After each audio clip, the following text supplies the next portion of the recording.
The princess had begun the day with a visit to a West London gym. She seemed in jaunty mood, unperturbed by the storm over her interview, a storm which has created even more interest in her than usual. I think she's a foolish girl to do it now, because she doesn't need to. She came across as a sad young woman in many ways, confused, very confused. I'd like to be a queen of people's hearts, in people's hearts, but I don't see myself being queen of this country. I saw the princess a year later, actually, after Panorama, and she said to me, I should never have said Queen of Hearts. I didn't mean that. That came out as trite. I don't think she's clearly thought through precisely what the consequences of many of the things that she said would be. I don't think that's true. I think she was absolutely aware of what she was doing. She came into the royal family as this weak, little, gorgeous, blushing teenage bride. But she grew and she came out the other end pretty strong. And I think Panorama was manifestation of that. This was a very calculated decision by Diana to put her side of the story out. Clever Diana. Do you think? The explosion of Panorama was the result of frustrations that had been building in Diana for more than a decade. To understand how the fuse for the interview was lit, we have to return to one of her very first appearances on camera. At 3 o'clock, Prince Charles and Lady Diana appeared for the first time in public. And this was the first chance to see the ring of sapphires and diamonds. At the time, Diana's engagement interview was seen as the beginning of her star casting as a fairy tale princess. I don't know what you thought of me. Pretty amazing. Seen through the lens of Panorama, however, this familiar footage takes on a very different light. Lady Diana's father described her this morning as, he said he thought she'd make a very good housewife. Oh, he said that. We've yet to see.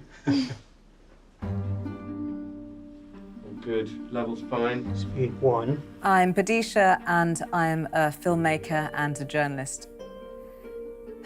When I see early interviews with Diana, I see an intelligent woman who's struggling with her role and also struggling against the sheer smirking contempt of many of the interviewers.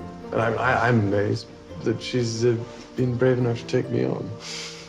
And I suppose in love. Of course. Whatever in love means. Well, it obviously Put your own means, interpretation. If you're a woman watching that, you're like, red flag, run like the wind. I am Dickie Arbiter, former Buckingham Palace spokesman, now royal commentator. I think for the Prince of Wales, it was a bit embarrassing to say, yes, I am in love. So you can't fault the man for saying what he did say, given that they're not brought up to express emotions. No, it turned out he was having a full-blown love affair with someone else, so.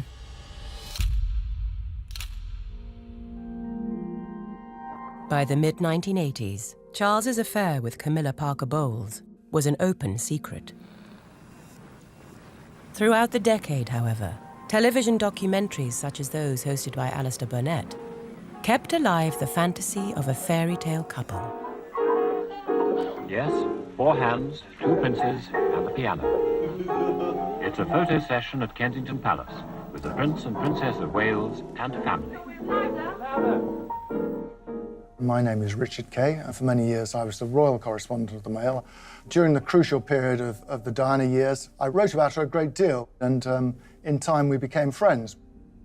It sort of showed quite what royal documentary at that time was like. It was on all 4 knees and very deferential. It was kind of reminiscent of something you might have got from the 1950s.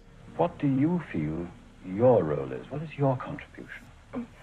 I feel my role is supporting my husband, and whenever I can, and always being behind him, encouraging, and also, most important thing, being a mother and a wife.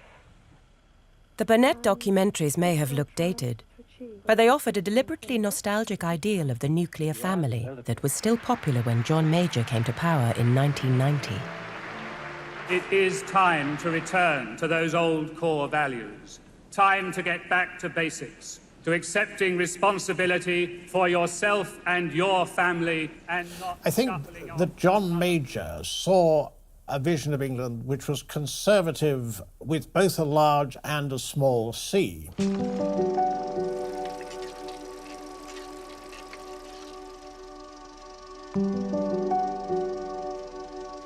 I think the perennial John Major-esque vision for Britain is one of deep comfort.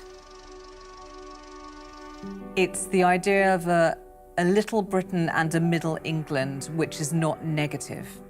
So it's like Postman Pat, basically. It's a little village where nothing ever changes. And the nuclear family was a beautiful image, but the flip side of the perfect marriage is the marriage that doesn't work out, the single mother, the divorcee, the scarlet woman. In the 90s, it still carried a lot of stigma, and it still carried the idea that you failed somehow. For Diana, the enduring national fantasy of a dutiful wife was fast becoming a trap. And in June 1992, she made her first attempt to break free. There are now just 24 hours to go before the book which claims to expose serious rifts in her marriage goes on sale. By working with writer Andrew Morton via an intermediary, Diana kept secret her own involvement in this exposé of her marital misery. Yet with suspicions of her complicity on the book running high, the palace remained furious. The Queen's belief is that you shouldn't show public emotion because you are the monarchy. You should be above that. Far from freeing Diana, the Morton book merely tightened her chains. She expected the Andrew Morton book to rescue her. It didn't, because the royal family put down the shutters.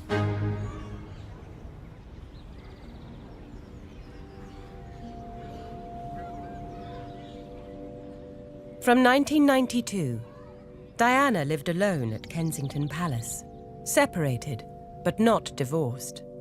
With all media engagements now fiercely screened by the palace, she seemed trapped in a royal limbo. Yet it was a move by her husband that gave her an idea for how to break the deadlock. Well, I think the main motivator for her doing the Panorama interview was Charles's interview with Jonathan Dimbleby the previous year. Diana had been quite impressed by that interview. It is, of course, remembered solely for one revelation. Did you try to be faithful and honourable to your wife when you took on the vow of marriage? Yes, absolutely. And you were? Yes. Until it became irretrievably broken down.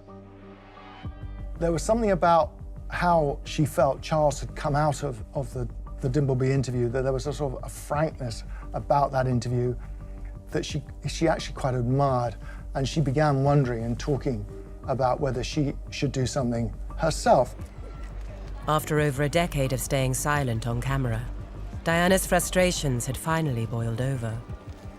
And after the Morton book had backfired, she now realized only the immediacy of television could set her free. This was part of a war. The Panorama interview was some form of rocket fired into the establishment.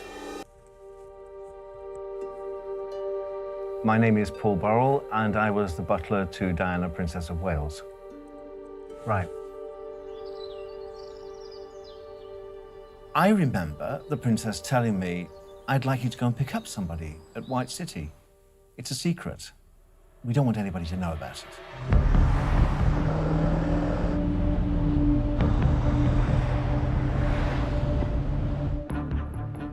I do remember going in my car to pick up Martin Bashir, and he'd lie on the back seat of the car, and I covered him with a blanket. No one knew that Martin Bashir was visiting Diana, Princess of Wales, and it was to be kept that way. He was like a small child jumping up the stairs at Kensington Palace. For him, it was so exciting. I thought the princess at that time had very few friends, and she'd now got herself an insider at the BBC, someone that would give her media advice. I didn't think that that friendship would ever turn into a major interview.